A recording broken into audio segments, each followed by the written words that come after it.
Bagi masyarakat di Desa Sejangko 2, Kecamatan Rantau Panjang, Kabupaten Ogan Ilir, pagi hari adalah saatnya memanen rezeki. Karena adalah waktunya untuk memungut telur dari bebek peliharaan mereka. Tingginya permintaan pasar akan kebutuhan telur bebek di wilayah Palembang menjadikan hampir di setiap kolong bangunan pada bagian bawah rumah panggung warga di sini difungsikan sebagai kandang pemeliharaan bagi ternak bebek mereka. Seperti di rumah Pak Marwan ini salah satunya.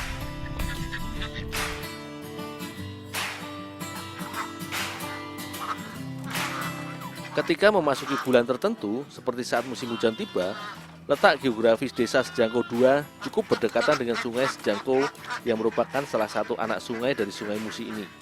Hampir sekitar 70% wilayahnya dipenuhi dengan air dan menjadi rawa-rawa. Dengan kondisi seperti ini, menjadikan warga di sini tidak dapat meladang atau menggarap lahan persawahan mereka untuk bertani. Jadilah beternak bebek merupakan profesi sampingan yang menggiurkan untuk mendapatkan pundi-pundi uang demi kehidupan dapur mereka. Bebek yang dikembangbiakkan di sini sebenarnya merupakan jenis bebek lokal atau biasa juga dikenal dengan bebek Mojosari. Bebek jenis ini seringkali dibudidayakan atau diternakkan untuk dimanfaatkan telurnya. Telur bebek yang akan dijual untuk dijadikan bahan makanan haruslah dicuci terlebih dahulu sebelum dipasarkan. Selain agar bersih ketika dipasarkan kepada pembeli, telur bebek juga tidak cepat busuk karena kotoran yang masih melekat pada cangkang.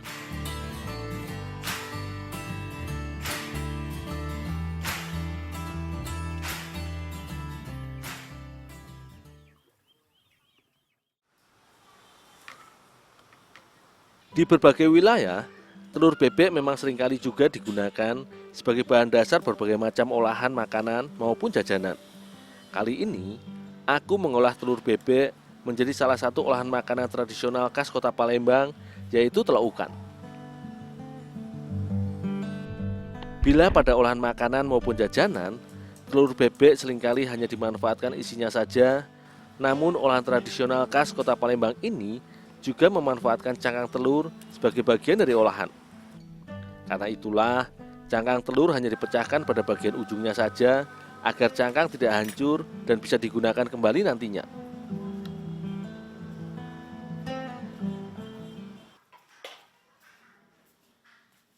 Bu, ini telurnya udah siap, Bu? Oh ya, sudah. Ini baru kerja di kelapa sama pandan. Oh, Di iya, Bu. Parut. Ya. Ya.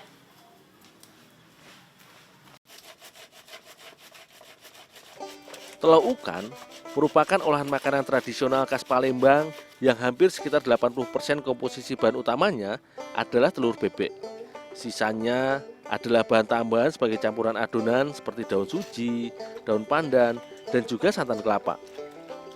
Telur bebek dikenal memiliki aroma yang cukup amis bila dibandingkan dengan telur ayam atau unggas lainnya, karena kandungan proteinnya yang cukup tinggi. Tak heran jika air perasan dari daun suji dan daun pandan sengaja digunakan. Selain sebagai pewarna alami agar lebih menarik, juga membantu mengurangi kadar aroma amis dari telur bebek.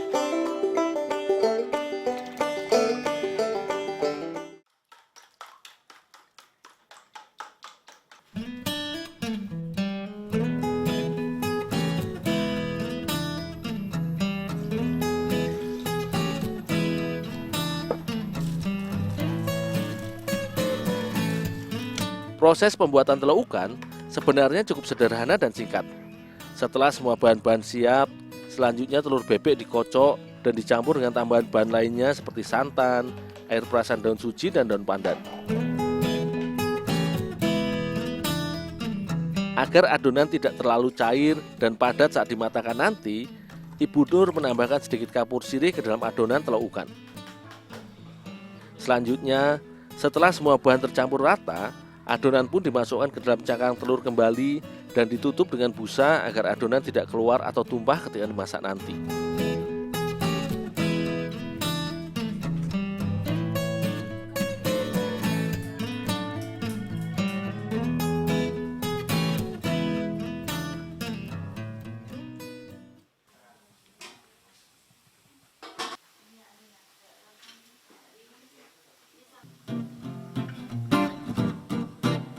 Telaukan merupakan olahan makanan yang adonannya dimatangkan dengan cara dikukus. Meski terlihat sederhana, namun dalam pengukusan adonan diperlukan teknik khusus agar adonan matang dengan sempurna. Telur ukan dikukus bersama dengan ampas kelapa agar adonan tidak tumpah karena terjatuh. Selain itu, tutup panci kukusan tidak boleh ditutup rapat agar adonan tidak meluap saat dikukus. Karena adonan berbentuk cair dan cangkang telur merupakan penghantar panas yang cukup baik, sehingga jika tutup alat pengukus ditutup rapat, tekanan dari uap pada telur menjadikan adonan tumpah dan luber.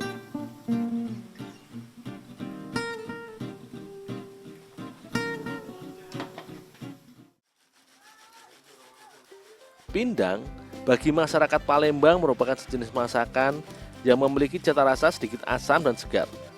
Salah satu kunci cita rasa dari olahan masakan ini adalah penggunaan buah nanas sebagai bahan campuran dalam masakannya. Setelah nanas siap, selanjutnya bahan utama masakan yaitu telur ukan pun dipecah dari cangkang untuk diambil adonan telurnya supaya mudah saat dimasak bersama bahan-bahan lain nantinya.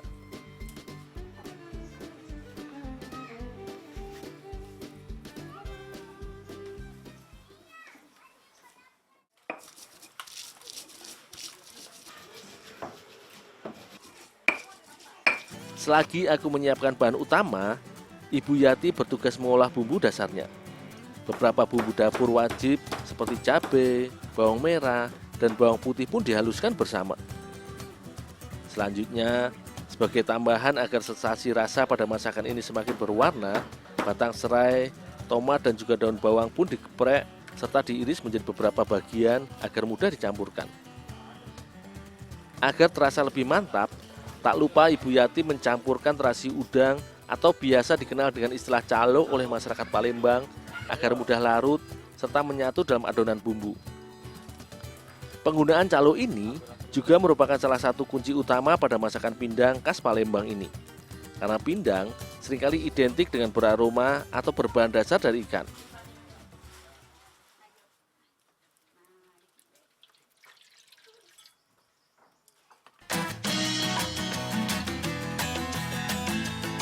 Sebagai tahap awal, calo atau terasi yang sudah dilarutkan bersama gula aren dimasak hingga mendidih terlebih dahulu.